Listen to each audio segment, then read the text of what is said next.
दशमोऽध्यायः सप्तम भाव फलभेदः। लग्न से पंचम और सप्तम भाव में तथा चंद्रमा से भी पंचम और सप्तम भाव में यदि शुभादेव नवम भाव के स्वामी से युक्त हों अथवा दृष्ट हों तो इन दोनों भावों के शुभ फल होते हैं। यदि ऐसा न हो तो विपरीत फल होता है। पंचम और सप्तम भाव यदि शुभ ग्रहों अथवा अपने अपने स्वामियों से युक्त या दृष्ट हों तब भी इन दोनों भावों के फल शुभद होते हैं। इसके विपरीत यदि इन भावों में पाप ग्रह स्थित हों अथवा पाप ग्रहों से दृष्ट हों तो उनके शुभ फल का विनाश होता है। एक, शुक्र से व्यय द्वादश सुख चतुर्थ और अष्टम भावों में पाप ग्रह स्थिर हों। दो, शुभ पाप कर्तरी योग में अवस्थित हो अर्थात शुक्र दो पाप ग्रहों के मध्य स्थित हो। अथवा तीन, शुक्र पाप ग्रहों से युक्त या दृष्ट हो तो उपयुक्त तीनों योगों में जातक की पत्नी का नाश होता है। श्लोक 2।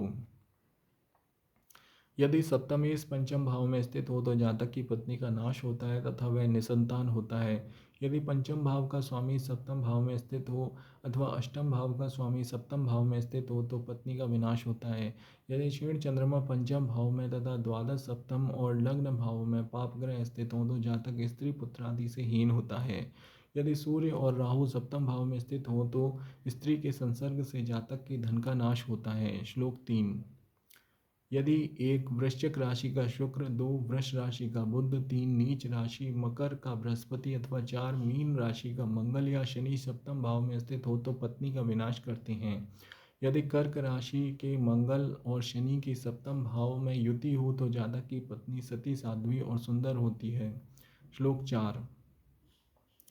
सप्तम भाव अथवा सप्तम भावाधिपति यदि एक पाप ग्रहों से युत या दृष्ट हों, दो पाप ग्रहों के मध्य स्थित हों अथवा तीन नीच या शत्रु राशि में स्थित हों या सूर्य सानिध्य में अस्त हों तो उक्त तीनों स्थितियां पत्नी की विनाशक होती हैं। सप्तम पंचम या नवम भाव में यदि पाप ग्रहों से युत होकर शुक्र स्थित हो तो ऐसे जातक की पत्नी रुग्णा होती है। यदि शुक्र मंगल या शनि के वर्ग में स्थित हों और इनसे दृष्ट हों तो जातक पर स्त्री में अनुरक्त होता है। श्लोक 5। शुक्र और चंद्रमा से सप्तम भाव में मंगल और शनि स्थित हों तो जातक स्त्री या पुत्रों से हीन होता है।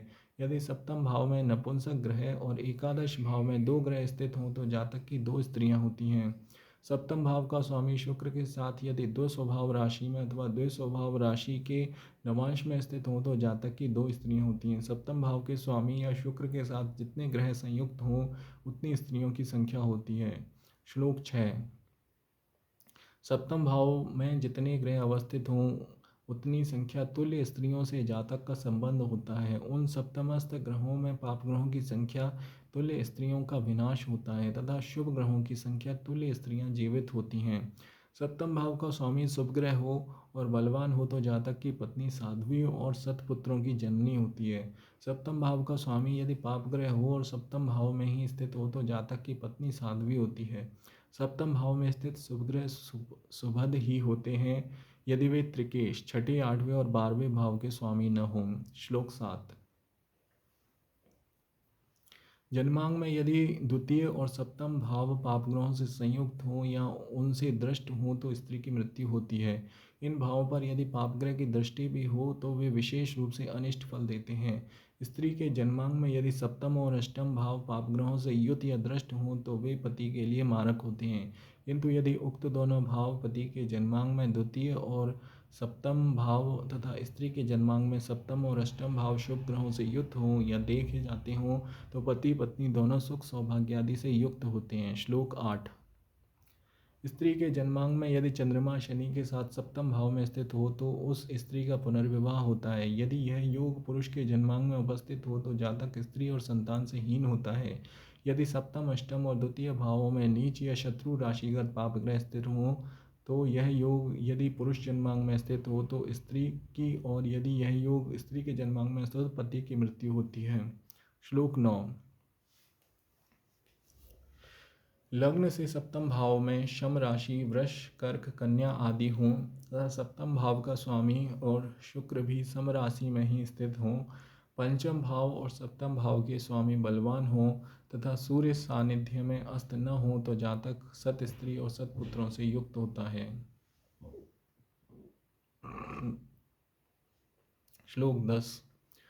द्वितीय, सप्तम और द्वादश भावों के स्वामी त्रिकोण 5, 9 या चतुष्टय 1, 4, 7, 10वें भाव में स्थित हो तथा बृहस्पति से पूर्ण दृष्ट हो अथवा सप्तम भाव के स्वामी जिस भाव में स्थित हो उससे द्वितीय, द्वादश और सप्तम भाव में शुभ ग्रह स्थित हो तो जातक की पत्नी परम सुखी और पुत्रवती होती है। श्लोक 11। लग्न और सप्तम भाव के स्वामी जिस राशि अथवा जिस राशि के नवांश में स्थित हों उससे पांचवी या नवी राशि पत्नी की जन्म राशि होती है अथवा लग्नाधिपति और सप्तमाधिपति की उच्च राशि या नीच राशि स्त्री की जन्म राशि होती है अथवा पुरुष के चंद्राष्टक वर्ग में सर्वाधिक बिंदुओं से युक्त राशि पत्नी की जन्म राशि होती है।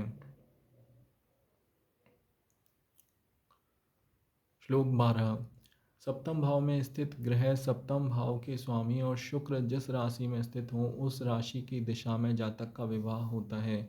तनु भाव के स्वामी की राशि से अथवा उसकी नवांश राशि से पंचम या नवम राशि में जब गोचर का शुक्र या सप्तमेश आता है तब जातक का विवाह संभव होता है। श्लोक 13। सप्तम भाव में स्थित ग्रह सप्तम भाव के दृष्टा ग्रह और सप्तम भावाधिपति की दशा में जब सप्त भावस्थ राशि में गोचर व शुक्र के आने पर विवाह संभव होता है। श्लोक 14। सप्तम भाव के स्वामी जिस राशि के नवांश में स्थित हों उसके स्वामियों में जो बलवान हो अथवा चंद्रमा और शुक्र में जो बलवान हो उस सर्वतो बलवान ग्रह की दशांतर दशा में जातक का पाणिग्रहण संस्कार होता है। उस कथित दशा में सप्तमेशाधिष्ठित राशि से पांचवी या नवी राशि में जब गोचर का बृहस्पति आता है तब पाणिग्रहण संस्कार संपन्न होता है। श्लोक 15। सप्तम भाव का स्वामी यदि अपनी नीच राशि में अथवा शत्रु राशि में स्थित हो अथवा सूर्य रश्मि जाल में निस्तेज हो अथवा सप्तम भाव पापग्रह से युक्त हो या दृष्ट हो तो उक्त स्थितियों में जातक की पत्नी की हानि होती है, ऐसी विज्ञजनों की सम्मति है। इस प्रकार मंत्रेश्वर कृत फल दीपिका में सप्तम भाव फल भेद नामक 10वां अध्याय समाप्त हुआ।